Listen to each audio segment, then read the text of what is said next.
Voilà. Oui, je suis Mexi Espoir Djingwe, écrivain poète de Brazzaville. Je suis ici aujourd'hui pour présenter mon troisième livre, Lèvres sucrées, édité ici au Sénégal. C'est donc un livre qui est du genre littéraire, un recueil mixte, une partie des nouvelles et une partie des poèmes. Et dans ce livre, je souligne donc les effets de l'amitié, de l'amour et de la confiance. Dans la première nouvelle, nous avons le percepteur qui avait pour ami pasteur.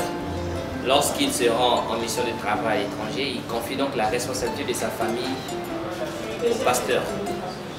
Malheureusement, de son retour, il demande donc au pasteur de l'accompagner à l'hôpital. En l'accompagnant à l'hôpital, du coup, ça a interpellé la conscience du pasteur.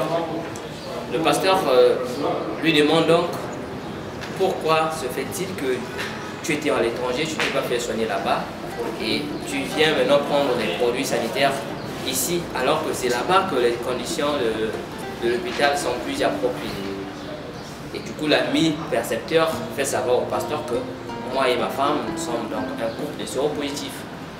Et tiens, le pasteur, étant conscient que derrière, à l'absence de son ami, il avait connu la femme sexuellement sans pourtant se protéger, il s'est donc s'exclamé intérieurement, tiens, je suis donc désormais porteur de VIH.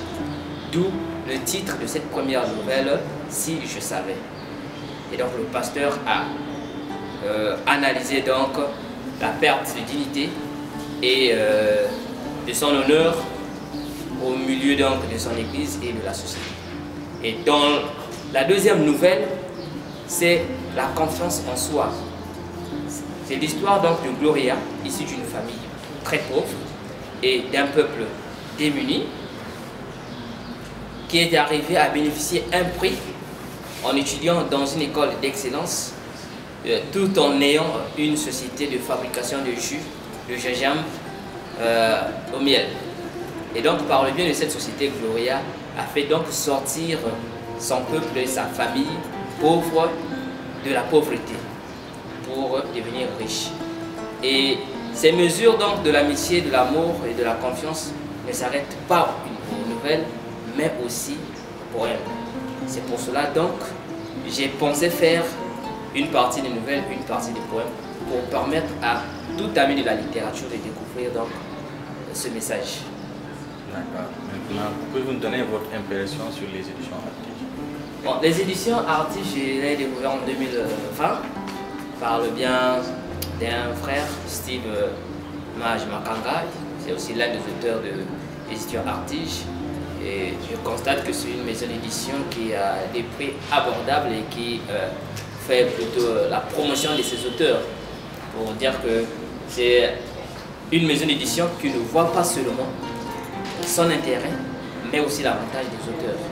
Et pourquoi pas dire des lecteurs, parce qu'une fois que les livres sont publiés, c'est que nous contribuons tous à l'évolution de la société. Qu'est-ce que vous dites aux jeunes écrivains qui n'ont pas encore eu la chance de faire de l'écrire? Oui, en fait, avant on pensait qu'écrire un livre était un mythe et était impossible. Mais aujourd'hui, avec le cours qu'offrent les éditions Artige, je crois que l'impossible devient maintenant possible. Donc tout être humain peut donc écrire. C'est pour cela que j'interpelle donc, j'invite à ceux qui ont des manuscrits, qui hésitent de publier, qui ont des idées, qui hésitent d'écrire, qu'ils passent donc à la réalisation pour atteindre le succès. Votre dernier mot? Bon, mon tout dernier mot, c'est que actuellement je suis sur la rédaction de mon quatrième livre, L'excellence de l'humilité, en quelle mesure l'humilité précède la gloire, dans quelle mesure l'humilité ouvre les portes. Donc c'est pour dire que si, comme on dit toujours, hein, les aînés disaient toujours que si vous voulez cacher un message ou encore de l'or à un Africain, cache ça dans un livre. Donc pour découvrir cet or-là, c'est mieux donc de lire. Donc j'invite à tous de lire et surtout de découvrir Lèvres sucrées, qui est ici aux éditions Artige. Merci beaucoup.